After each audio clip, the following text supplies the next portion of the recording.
여러분, 신세계 정영진 부회장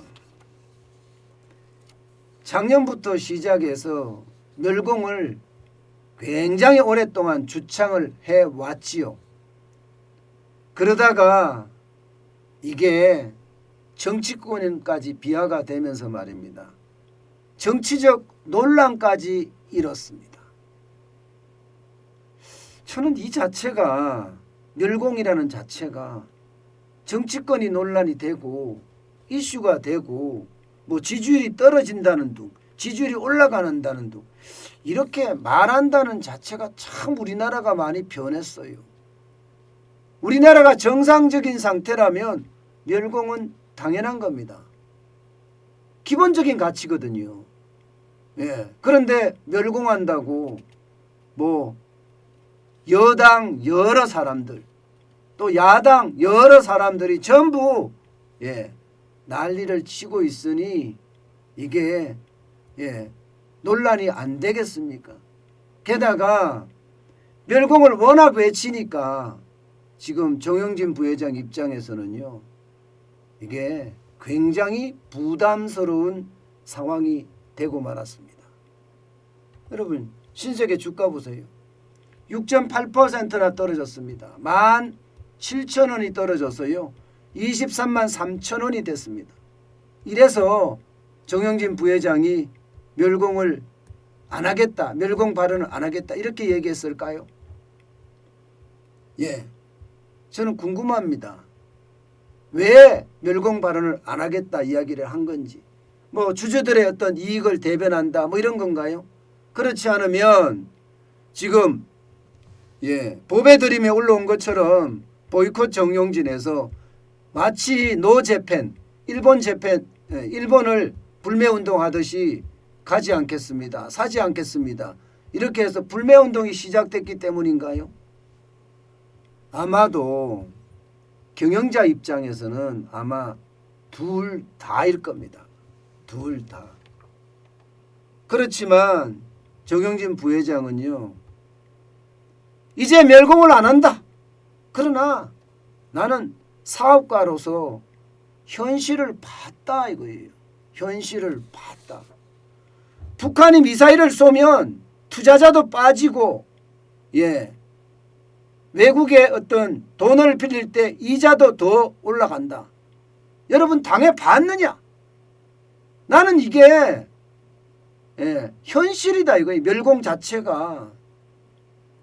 전 세계에서 일본하고 대한민국만 쉽게 말하면 디스카운트가 있다. 디스카운트가 있는데 그 디스카운트가 대한민국은 북한의 미사일, 북한의 준동이고 일본은 지진이다 이거예요. 일본은 지진이다.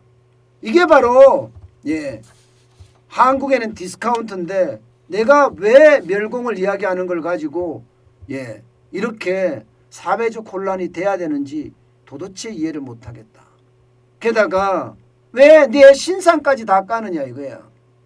내 신상까지. 군대 면제됐다고 해서 멸공을 외치지 말하는 법이 있느냐. 6.25 안 겪었으면 그러면 주둥이 놀리지 마라 이런 뜻이냐.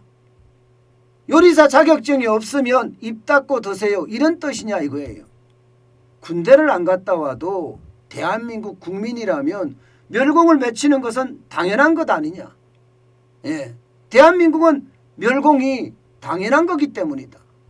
게다가 나는 사업가로서 현장에서 직접 당해봤기 때문에 그 어느 때보다 멸공이 누구한테는 정치지만 나한테는 현실이다 이런 얘기입니다.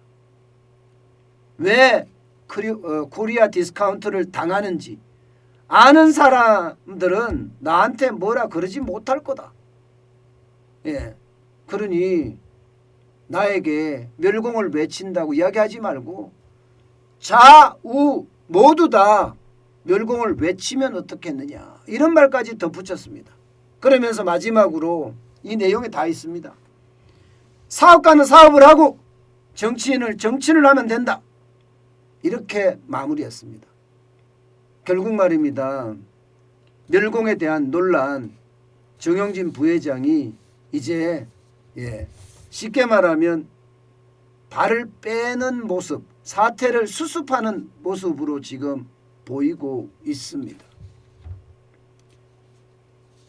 경영자로서 어째 보면요, 재벌의 어떤 개인이긴 하지만 경영자잖아요. 또 경영자로서의 어떤 책임감도 필요한 거기 때문에 아마 본인이 그렇게 결단을 내린 것은 아닌가, 그렇게 해석되는 부분입니다.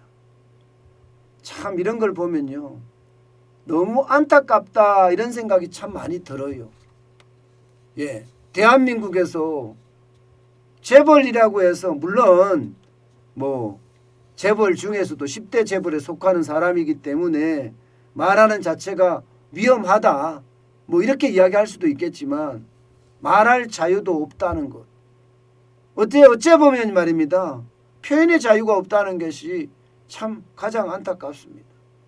저는 정용진 부회장이 이야기했던 것처럼 좌우 다 같이 멸공 외치자, 이 말에 아주 공감합니다. 아주 공감합니다. 이제 정영진 부회장이 그러면 여기서 이제 끝날 거냐, 더 이상 뭐 말을 안 할 거냐, 이것은 아니라고 봅니다. 지금까지 해왔듯이 멸공 발언을 않겠지만 SNS의 어떤 톡톡 튀는 어떤 행동들, 또 톡톡 튀는 계획들, 또 톡톡 튀는 말들 앞으로도 계속 될 것으로 보입니다. 단지 지금이 정치가 한창 무르익는 대통령 선거 기간이기 때문에 본인이 혹시라도 오이밭에서 각건을 매는 것처럼, 오비일학이라고 하잖아요. 오이밭에서 각건을 매는 것처럼 오해를 받지 않겠다. 그러면서 멸공 발언하지 않겠다. 이렇게 이야기를 했습니다. 저는 결국 말입니다. 정영진 부회장이 항복을 한 것이 아니라 경영자로서의 실사구실을 선택했다, 이렇게 생각을 합니다. 물론 이것이 정영진 부회장이 앞으로 안 하겠다, 정치를 하겠다 이런 뜻은 전혀 아니고요. 분명히 정영진 부회장 난 정치 모른다, 사업가로 살다 죽겠다 이렇게까지 이야기했으니까요. 앞으로도 정영진 부회장의 어떤 뚜렷한 생각, 그런 생각들이 어느 정도 우리 사회에 뿌리를 내려줬으면 합니다. 그래야지 자유대한민국, 자유민주주의가 저는 지켜지지 않을까, 그렇게 또 한번 생각을 해봅니다. 어쨌든 정영진 부회장의 선택, 그 선택도 저희는 존중합니다. 저는 존중합니다. 그 선택도 본인이 경영자로서 주주의 가치와 직원들의 어떤 불안을 해소한다는 차원에서 본인이 그렇게 멸공 발언하지 않겠다 이렇게 선언한 것, 계속해서 대통령 선거를 앞두고 한다는 것도 부담스럽다, 이것도 눈에 보이고요. 또 경영자로서의 어떤 선택이, 저는 그분의 선택은 그분의 선택대로 저는 지지합니다.